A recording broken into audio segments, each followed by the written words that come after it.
Hello everyone, my name is Dr. Simon Towler. I'm a staff specialist in intensive care at Fiona Stanley Hospital, and I was recently appointed as the end-of-life care clinical lead with the WA Cancer and Palliative Care Network. Can I first begin by acknowledging the traditional landowners of the land on which we meet, the Whadjuk people of the Noongar Nation, and pay my respects to their elders past and present, and acknowledge particularly for the Aboriginal population of our fine state the challenges they face along with the rest of us with the current COVID-19 pandemic. I'm here to talk to you a little bit about the idea of thinking ahead about what you would want, or what we might call advanced care planning, or something which is more relevant when you go to hospital, which is preparing a goals of care framework with your doctor.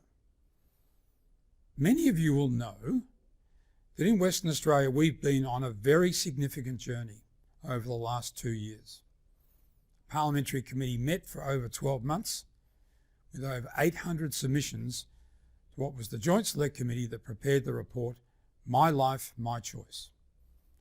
What it recognised is we believe that Western Australians want to take part in decisions about how they're cared for, and specifically to understand how they might be cared for towards the end of their life. 3 major streams of work developed out of that planning. Many of you will know about the idea of voluntary assisted dying, but not so much will have known about all the work that went into the space called advanced care planning. You will have heard, I think, that we also sought to move to improve dramatically palliative care services. None of us could have preempted that this work would be so important. Here we are facing a pandemic. Here we are knowing this illness, this disease, this viral infection has the potential to result in the deaths of over 16% of our most elderly patients if they catch the condition. 1 in 6. If you're over 85, you're very vulnerable.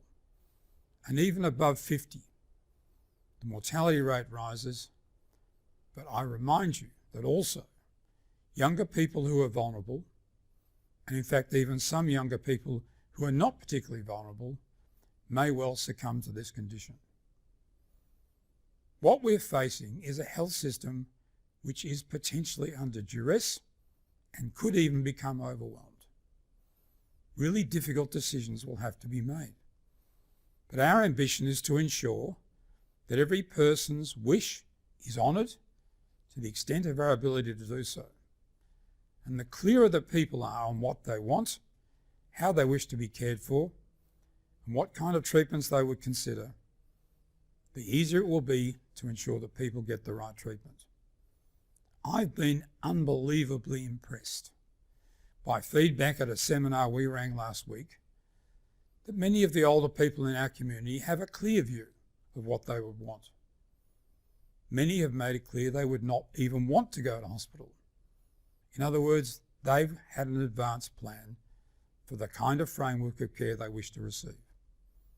It would be useful for all people who are vulnerable, who are older, to think about their wishes, to prepare at least an advanced care statement, even if you simply record it on your phone, because we will respect it the extent that we can.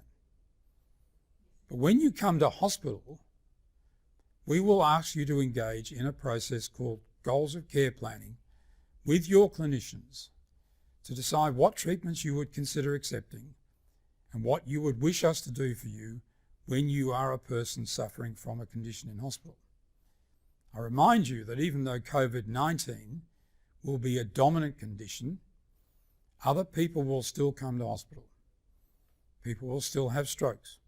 People will still have heart attacks. People will still need emergency surgery. We've been moving to try and ensure that we're much more aware of your wishes, that we give you good information, and we engage in a process of shared decision making and decisions around treatments you would wish and treatments we can deliver. The Goals of Patient Care framework has now come quite some distance. We're involved nationally in a program to ensure what comes of that work could be included in the My Health record. We're very keen to have primary care providers at least produce some preliminary statements from their deeper knowledge of the individual patients they look after. They are their partners in the community. If we can bring these things together, then the decisions made in hospital will be respectful and clinicians will be clearer on what needs to be done.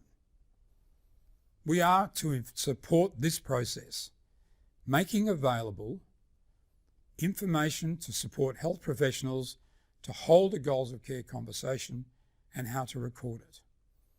Through our network, we will provide web-based resources. We're unbelievably grateful and thankful to the work done across the system, Royal Perth, Fiona Stanley, Charles Gardner Hospitals, out into our secondary hospitals and out into our rural area and our private partners, where this is becoming increasingly the normal approach to planning care in hospital.